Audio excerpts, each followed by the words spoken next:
So this was a neat case. This is my office manager, Kimberly, and I think this is a good prelude to a presentation I'll be doing at the Miami Chiropractic Conference on functional assessment of the cervical spine. What I want to show you is Kimberly slipped on some ice, had a significant whiplash, and can barely turn her neck. So let's just watch her range of motion into rotation. Notice how she leads with her eyes. She's going to show where it hurts. And then let's watch her rotate the opposite direction. And you can see there's some significant limitations. Let's look at flexion and extension.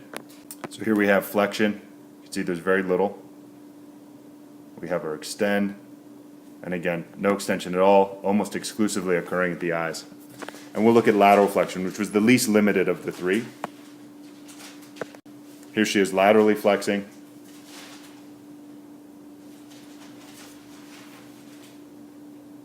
So because lateral flexion was the least painful range, we chose to start there. So we did some bottom-up drivers, creating lateral flexion in the neck without actually touching the neck.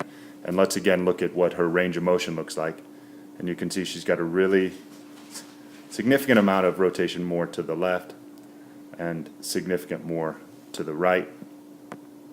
And so what we'll do is we'll start to quantify these. I like to use the bullseye.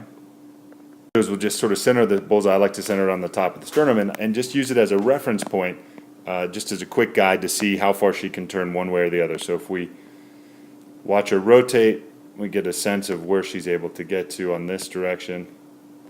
And then again, if we have her go the opposite, have her speed through here, I'll realign the bullseye right across the top of the sternum, and we get a chance to see where she can rotate to.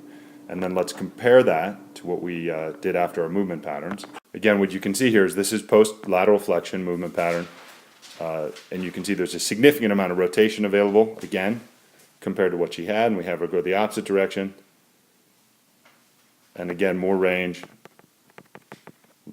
No reaching for pain. So she still has discomfort, clearly, but a nice change. So now let's look at flexion and extension after we've worked through a few more planes of movement, motion. So as we watch Kimberly flex here, we can see there's some pain and discomfort, and when she extends, it really only occurs with her eyeballs, but no more extensions occurring. This is post-treatment. Watch her flex, and then extend, and we see, although there's discomfort, there's actually extension occurring. This is after one last movement pattern that I thought, so again, a cleaner extension, flexion and extension, and all we did there was just recognize that she was still limited, so we drove her thoracic spine into more flexion to create a relative extension at the neck. So now let's look at her 2 days later with no other interventions to show that this stuff actually has some lasting power. So 2 days later in the office, look at that nice smile, full range one way, full range the other. Let's compare that to what it was. Here's what it was. Painful, a lot of eye initiation of the motion.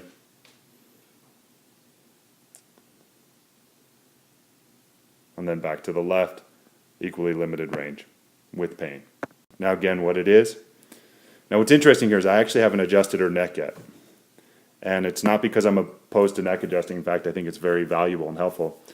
It's just that she was in so much pain and discomfort that she was reluctant to have that done. And I also wanted to simply show that we can create some significant change without actually adjusting the neck by just driving the right movement patterns through the body. So let's look at her lateral flexion. Again, this was comfortable from the get-go, but you can see it's improved.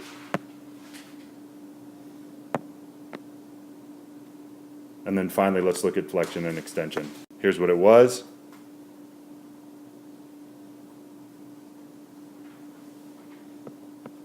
Here's what it is. Much cleaner.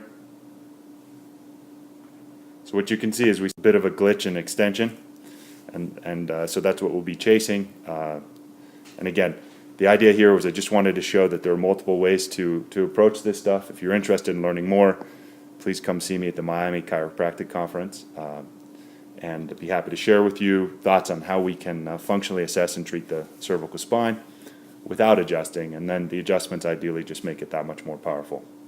Hope you enjoyed. Thank you, Kimberly, for letting me share this, and thank you, KCAP, for helping me capture it.